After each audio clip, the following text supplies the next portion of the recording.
Hello and welcome back to Villarreal Soccer Chats. This is podcast number 14 and we're all together again. I'm Lucy with Juan, Elena and Robin. Hello. Hey guys. And so, it's... Silence from Juan today. Good morning from the Villarreal training ground. This morning the team got back to work and they were training, and Elena and Robin, you were out there watching the guys train. They were in the mini stadium today, weren't on the first pitch. A lot of wind, so I can understand why. Yeah, it's really windy today. It's crazy. So bothers me so much, I can stand the rain, but wind it's a pain. No way, complete opposite. The rain, I'm just like a miserable person. Really? Yeah, absolutely. Yeah, but actually the training session there was no wind at all. Yeah, I suppose because they're inside the stadium, it didn't affect it so much. But wind is the worst weather for football. Of course, so too. If you're not in a stadium, it just affects the game so much. So I'm sure they weren't so happy about the windy conditions this morning, but hopefully they pass before our game this weekend. Yeah, hopefully. And for Robin, it was not your first training session, but for Elena, it was one of the first, right? Yeah, just about the first. We always keep catching like bits and pieces of the end, but today was the first proper full training session.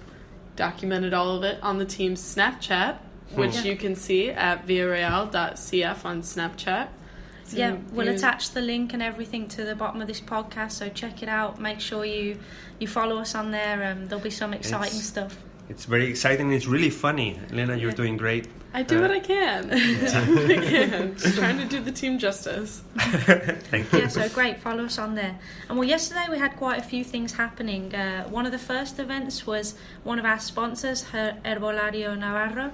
They did an event here in Villarreal, so Juan, tell us about that. Yeah, well, we're very grateful to this sponsor. This is a local company coming from Valencia. It's a traditional company. It's been operating for generations, in fact, and they are dedicated to nutrition, and to healthy eating, and they were friendly enough to come by, and they've been managing some, I would say, training for the guys of Villarreal B and Villarreal C, so they can learn how to cook and they can learn how to eat properly, with the help of a chef from El Herbolario Navarro. It was great that they're dedicated to making us focus on the nice and healthy aspects of eating. And it's really important, especially for the B and the C team, because a lot of the guys are young players, and to learn how to cook properly for themselves is really important. Yeah, well, at professional level, all the players keep a really balanced diet. If they take care of everything, but with this cook and with this company, what we're trying to make the people aware of is that it can also be fun. It can also be fun. They have many different options. They can take care of a really nice and healthy diet without struggling around, just because of having a committed professional life. They can have fun with this too. And you were all present. I wasn't present, but you were all present at the cooking class. And Robin, tell us about it. What happened there? Yeah, I didn't expect that so healthy food can taste so good, because I usually cook as well, pretty healthy stuff, but I never did it like this. The cooker was really nice guy. He was and actually the food was really so really good. They put I think the biggest twist that I saw was that they put cardamom in the pasta sauce. Okay. Big twist. I always put cardamom in tea. I never would have thought to put it in the pasta sauce. But... And did you guys get to try samples of the foods? Yeah. What was your favourite These thing? cheeky guys, if I had known they were going to have food around for them, I would have gone too. I liked the couscous. The couscous had really good flavour to it. Yeah. Cool. And also they made pasta. I preferred the pasta a little bit more, but the couscous was nice as well. Well, that was a really cool experience then, and hopefully you guys took something from it as well. Yeah, it's all on Snapchat too. Follow us on that Snapchat. No, and the guys from Villarreal C and B are pretty happy with the experience, and we're probably talking with the people from El Herbolario Navarro and repeating shortly, Yeah. So... Yeah, and then so after that event, back at the training ground, we had a few things going on, and actually we wanted to tell you all that I'm sure you know Marcos Senna. He was one of our legends a few years ago on the team, our eternal captain, really. Yeah. And, he has a gate named after him at the stadium, and of course he's really famous around here. He won the European Championships with Spain. An amazing player. In fact, our president always says that the Spanish national team didn't perform well until Marcos was on the team. Yeah, of course, we agree with that. Totally agree. And so Marcos Senna, as you know, he's working for the club now. He's the ambassador of Villarreal. He goes to many events and he's just the face of the club, really.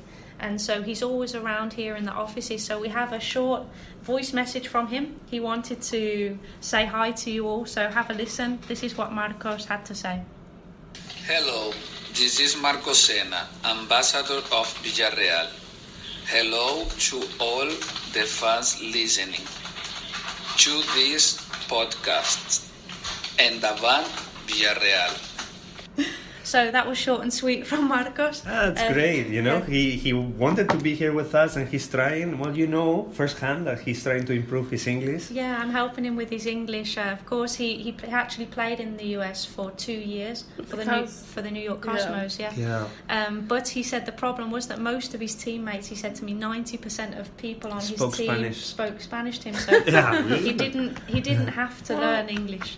And that was his problem. He said he wished he'd tried more, but now people come up to him and speak in English and he can't. Well, he can. He's not bad at English, but he wants to improve, so I'm helping him with that. And he's getting better and better. So hopefully on future podcasts we'll have him chatting away in English. He's going to have his own podcast. Give it a year. Yeah. Sure. The Marcos Senna Show. Definitely. I mean, we're so proud of having him as an ambassador. He's so nice. How nice Such is he? a nice He's guy. really nice. Walked right into the office. You wouldn't have had any idea that he has like the stature that he is, but he goes around and introduces himself to everyone. He's not a diva at all, not too good for anyone. No, definitely That's not. what I recognize as well. He really went to every single person in the office to say hello. Yeah, after all the fame, he's so down to earth and so approachable. He's just a really nice guy. Definitely a great ambassador for Villarreal, I think. Yeah. Yeah. And as you were saying, the president. Thank you. Thank you. My choice. Our president, definitely. Our president, of course, is very fond of Marcos, and Marcos was telling me a cool story the other day that when he won the European Championships, the final, the Villarreal president had given him the Villarreal flag to wear or to just put on around his shoulders after they won. And a couple of the other players on the team, they got their club's flags, Barcelona and Real Madrid, and Marcos ran into the changing room, got the Villarreal flag, and apparently our president always says that meant so much to him when they lifted the trophy to see the Villarreal flag around Marcos's waist. So he's a huge symbol for our club, and you can tell that he put me in such a good mood. Yeah, he is Villarreal, so he's a great ambassador for our club. He is. Thank you, Marcos. Yeah, thanks, Marcos. We'll have him on again soon. And one final bit of news. Last night, my team, the women's first team, we played a match against a team from the Swiss First Division. The team is called SC Derendingen. I don't know if I pronounced that right, Robin. Nearly. So it was just a friendly match. We won 2-0 against that team, and so we played well. And we actually played against them last year as well. Who scored? So, who scored our goals? One girl who's actually really young. She's from the B team. She's only 15 years old. Wow. Maria Garcia. She's really good. And then our first goal was Maria Colonques. She's a regular in the first team. Okay. So two good goals. Our only two left-footed players scored last night, so that was weird. But we played really well, and it gives us good momentum. We're playing in Murcia this weekend in the south of Spain. It's a really important match for us because this team are just above us, so if we win we go past them. You pass them, okay. So it's a big game, so it was a good midweek match to get us prepared for Good that. luck, eh? Good luck to you. Thank you very much. We're gonna miss you. You're not gonna be with us during the game. No, I'm not going to be here for this weekend's match. So it's gonna be us tweeting in English. Yeah.